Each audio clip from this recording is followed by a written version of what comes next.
Hola, ¿qué tal? Buenas noches. Es un placer llegar hasta ustedes. Vamos a hacer una breve oración. Padre, te damos gracias por la oportunidad que nos brindas de estar reunidos como familia. Te rogamos que el mensaje que hoy nos vas a compartir llegue a nuestros corazones y que dé fruto a su debido tiempo y que tú recibas toda la gloria. Te lo pedimos, oh Papá, en el nombre de Cristo Jesús. Amén. ¿Qué es lo que dice Levítico 23:3? 6 días se trabajará, mas el séptimo día será de reposo. Santa convocación. Ningún trabajo haréis. Día de reposo es del Señor, en donde quiera que habitéis. Es la primera de las santas convocaciones que se le ordena al pueblo de Dios. Guardar el día de reposo es un mandamiento simple. Y aquí lo acabamos de ver, donde se estipula que 6 días se tienen para trabajar, para hacer toda nuestra labor. Pero el séptimo hay que apartarlo, reservarlo para Dios. En el mensaje anterior tuvimos la oportunidad de ver cuál era la situación del pueblo de Dios, cómo había salido de Egipto muy probablemente con provisiones para el viaje, pero después de mes y medio aproximadamente, muy probablemente estas provisiones habían acabado, y es justo en este momento, antes de recibir la ley, cuando Dios decide probarlos con algo muy simple: guardar el día de reposo. Ya les había provisto el maná y les había dicho que les iba a proveer el último día antes de entrar el día de reposo una porción doble. De este modo ellos tenían que aprender a confiar en Dios, y pudimos ver y concluir que que el pueblo tenía que aprender a confiar en la palabra que Dios ya había hablado. Estas circunstancias son muy especiales y muy particulares, y más adelante lo vamos a ver, porque también reflejan, y es más, nos da ejemplo Cristo Jesús, cómo lo asimila también. No es ajeno a esta situación. Todo se centra en la obediencia de este mandamiento, y este mandamiento se menciona constantemente en la Biblia. Yo creo que es de los más repetidos en la Biblia. Es el primer paso, y aquí lo vimos en el Éxodo. Es el primer paso de una serie de enseñanzas que el pueblo de Dios tenía que asimilar para transformarse en una nación santa. Ya hablamos del importantísimo papel de la fe en la palabra de Dios, ya que, de acuerdo a lo que dice la misma palabra, Él dijo y no hará, habló y no lo ejecutará. Acompáñame ahora a ver lo que dice el Evangelio de Lucas, capítulo 4, versículo 14. 2 versículos vamos a leer. Dice así: y Jesús volvió en el poder del Espíritu a Galilea, y se difundió su fama por toda la tierra de alrededor, y enseñaba en las sinagogas de ellos, y era glorificado por todos. Vino a Nazaret, donde se había criado, y en el día de reposo entró en la sinagoga conforme a su costumbre, y se levantó a leer. Vamos a ponernos un poquito en contexto. Jesús, antes de este texto, versículos arriba, Lucas nos relatará que pasó 40 días en el desierto.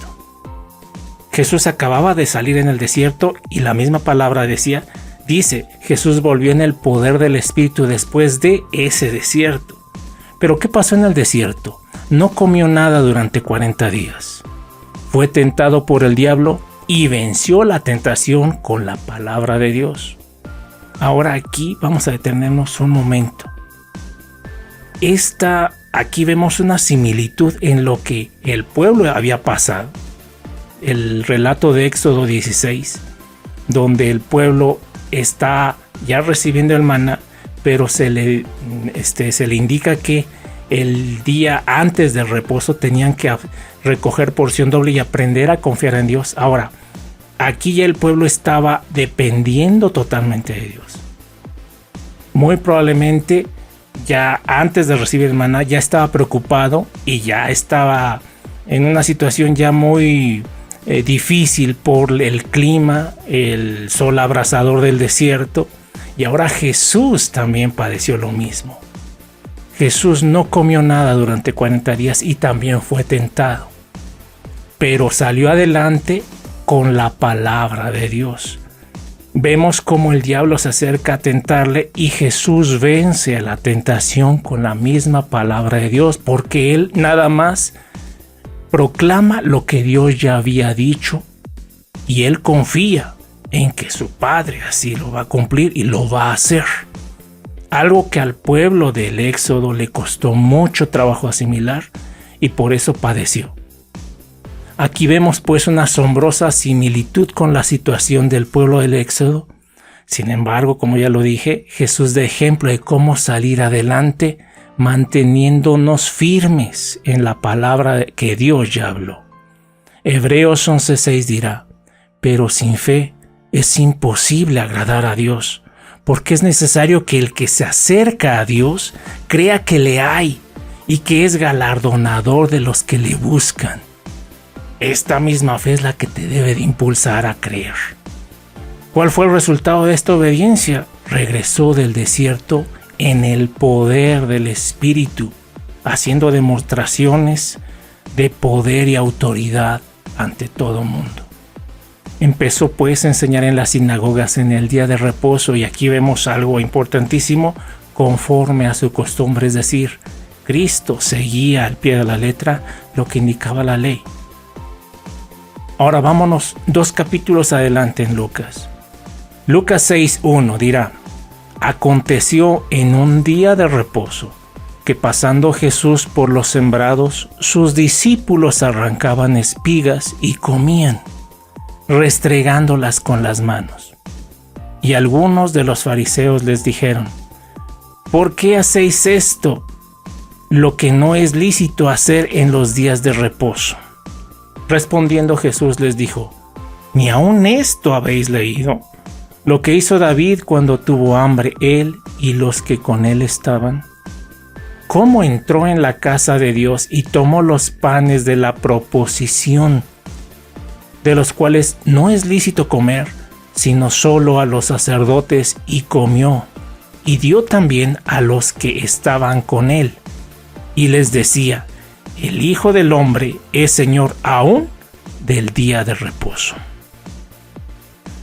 Acerca de esto, los fariseos se quejaban porque incluso en nuestros días hay una instrucción acerca de lo que no se puede hacer en los días, en el Shabbat, para la comunidad judía. Hay una serie de tareas de las cuales se desprenden otras, pero estas son aproximadamente 39 tareas y tienen su origen en una instrucción que se relaciona con todas las labores que se tenían que hacer para levantar el tabernáculo de Moisés. Todo trabajo relacionado con el levantamiento del tabernáculo estaba prohibido. Todo aquello que conllevaba levantar el tabernáculo, desde la elaboración de los utensilios, telas, postes, etcétera. Toda esta labor se consideraba prohibido, y entre ellas estaba la cosecha y el limpiar semillas. Por esto los fariseos se escandalizaban. Ahora, podríamos decir que Jesús les permitía esto y abiertamente permite que sus discípulos quebrantaran el Shabbat. Sin embargo, él mismo enseña con la palabra el verdadero sentido del día de reposo.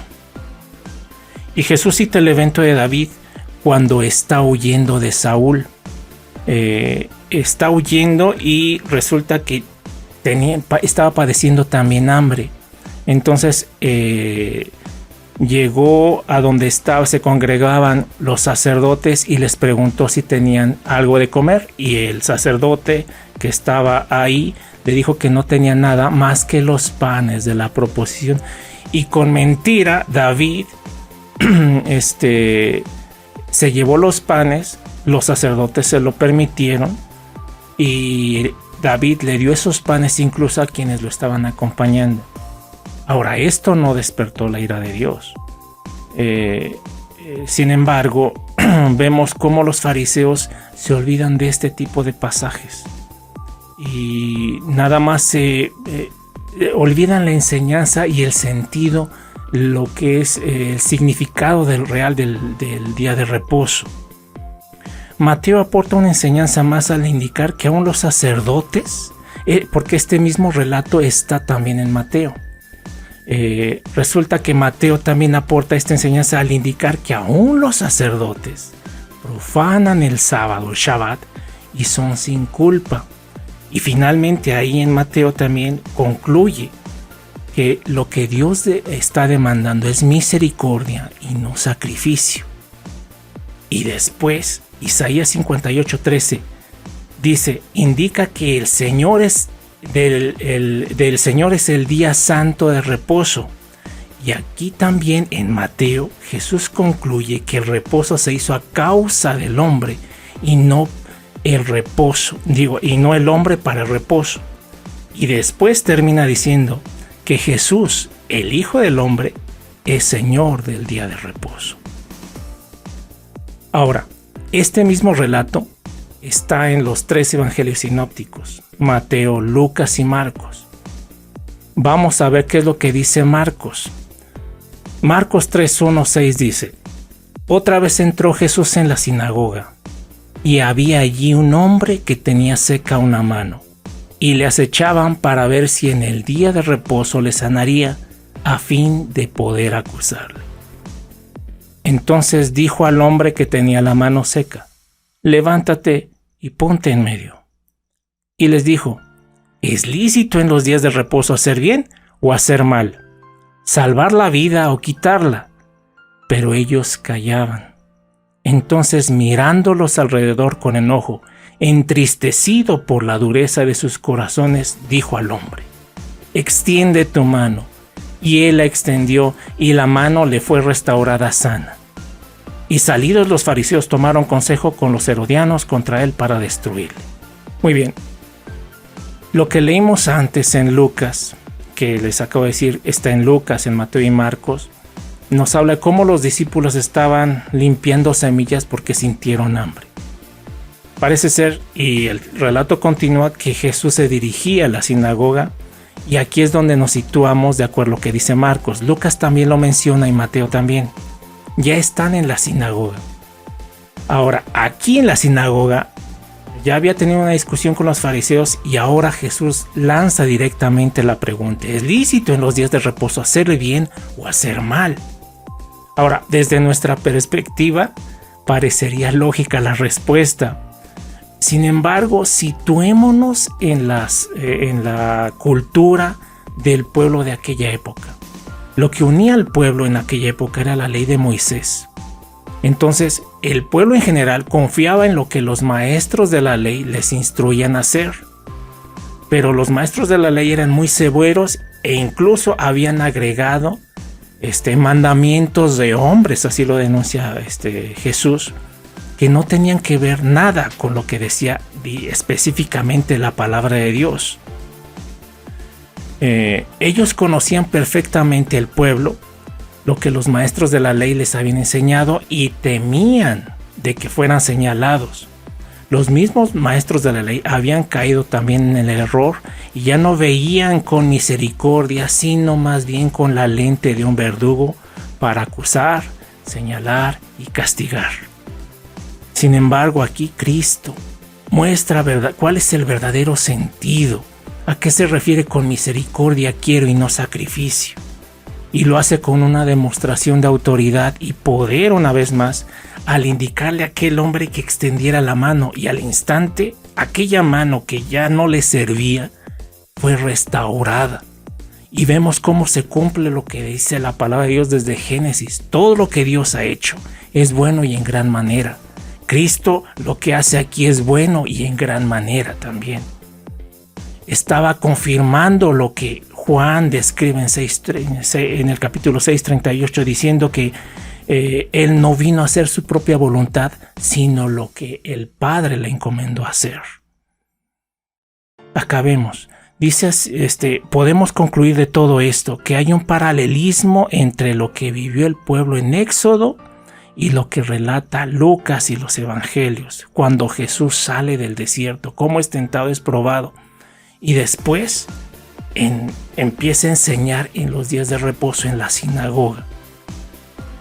Esto confirma la instrucción de Cristo que Juan 13:15 registró al darnos ejemplo de cómo debemos actuar y seguir sus pisadas. También lo dice primera de Pedro 2:21.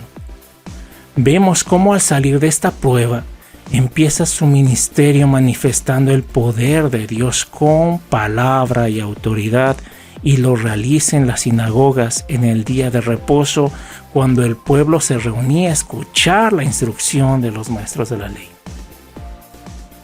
Jesús nos instruye acerca del verdadero significado y sentido del día de reposo: hacer la voluntad de Papá. Isaías 58:13 habla de la delicia que es celebrar el día de reposo, el día del Señor. Jesús era consciente sobre guardar el día de reposo. Ahora toca a nosotros sacar conclusiones para hacerlo conducente, ya que estamos llamados a realizar lo mismo que Él hizo. No con temor, sino por amor de aquel que nos llamó de tinieblas a su luz admirable. Padre, te damos gracias por la oportunidad que nos das de escuchar este mensaje, tu palabra, y te rogamos una vez más que abras nuestro entendimiento para que podamos celebrar y entender perfectamente lo que significa guardar tu reposo, para entrar en él y vivir y sentir como una delicia lo que tú haces, para seguir avanzando y creciendo conforme a tu voluntad, para llegar a la estatura del varón perfecto que es Cristo Jesús. Todo esto te lo pedimos en el nombre de Cristo Jesús. Amén.